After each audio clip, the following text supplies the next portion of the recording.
My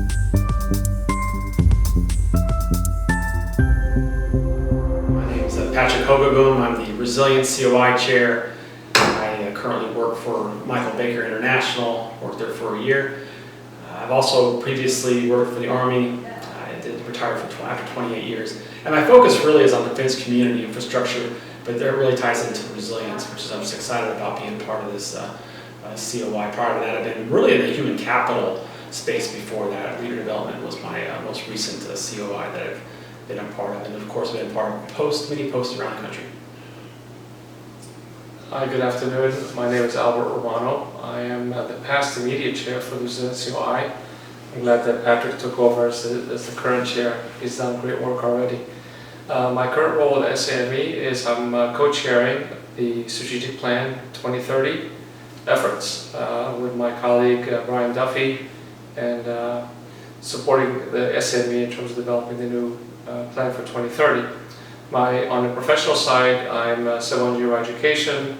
I've been in the industry for more than 40 decades, 40 years, not 40 decades, 4 decades. But I've had an opportunity to work across the industry in different capacities. And my current company is ATCS, a civil engineering firm that's based out of Virginia, but has offices throughout the Mid-Atlantic and Southeast.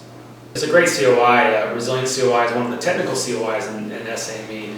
And what's great about it is it's the collaboration. I mean, that's all COIs have this, but we're really getting after things that the community, the society is really just starting to address. It's our being resilient to nature, being resilient to nefarious activity, to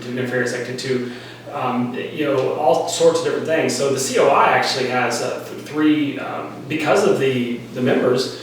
We have three main efforts, which include cyber, looking at things such as sea level rise, as well as looking at community and regional resilience. We have a work plan, and we talk about how we're going to address and get after this. And we also blessed to be able to work with a number of IGEs, and we'll talk about that in a few minutes. Yeah, no, I was going to say, I think that's a great description of why people should be involved in the COI. I think the COI has multiple dimensions that it serves, and you mentioned several of them already. One is the technical aspects, getting to understand and learn about what's happening in our industry when it comes to resilience. Of course, it is broad, as you suggested, and it covers so many areas of interest. The other side of it is supports SAME's mission, which is to help our nation's security and resilience, and working with the posts, working with the national leadership. And it cuts across also multiple COIs, the collaboration that the Resilience COI has with other COIs. So a great opportunity to get involved, to make a difference, to learn, to understand, to contribute, and certainly to make a difference for our profession as well.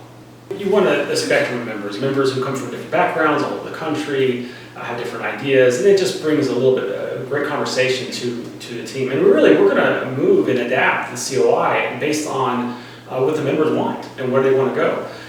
So sure, we would love to have one that spends full time working on it. We're all volunteers, so we all have other jobs. But taking those parts and coming together and sharing information. So whether it's they participate in one meeting a year and share their ideas, or write a paper, or write white papers for us, or even help evaluate different technical sessions. I mean, we'll take as little or as much as you get from the members, but we want to bring value to the members, and that's really what the COI is about. Yeah, it's giving value and adding value, right? I think I would add to Patrick's comment, I think we'd love to see a lot more younger members get involved in the COIs. This is a great opportunity to get involved early in their careers, not only to learn, but to contribute some of their perspectives. And also more government. I think we would like to see more government participation, government members.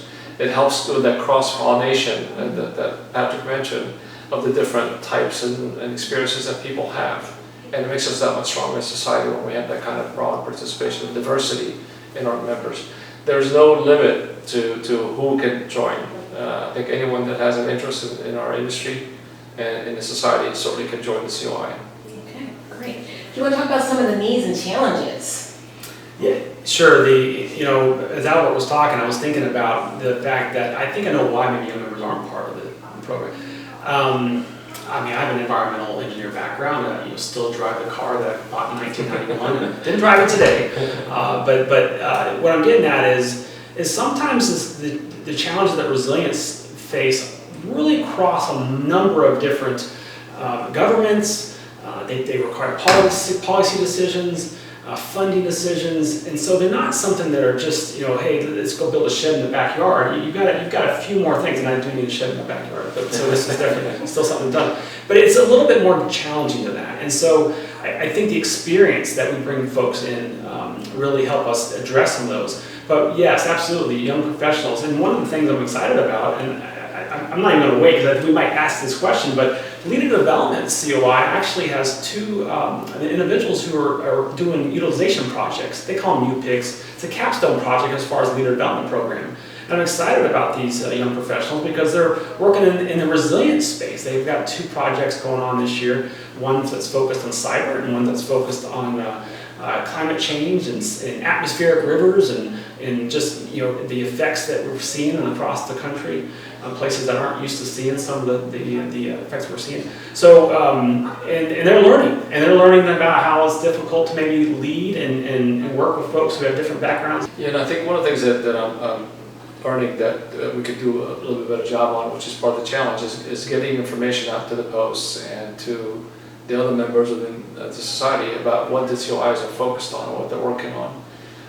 It seems that sometimes not all the posts know what COIs can do to help them and support their mission and their activities. So that's one area that I think is a challenge, is to get the word out, to get that collaboration a little bit across multiple posts and multiple regions. Patrick touched on the fact that because we're a volunteer organization, we need more people to get involved, and I think it helps spread the work around, get more diversity of talent. So that's an area that we continue to work on, I think, as a society, and also the COIs, in particular the Resilience COI. And the last challenge, I think, is that we have a changing world around us. The hazards, the threats, the issues that we deal with as a nation and as an industry are constantly evolving, and you really have to stay on top of that and be relevant. So how do we stay relevant as a COI in terms of what's happening around us in our industry, around us in the nation? How does that help us focus our attention on the things that make the biggest difference for our government colleagues, but also the industry as a whole? When I took over in May, it's just been a few months, we had two IGEs that we were currently working on.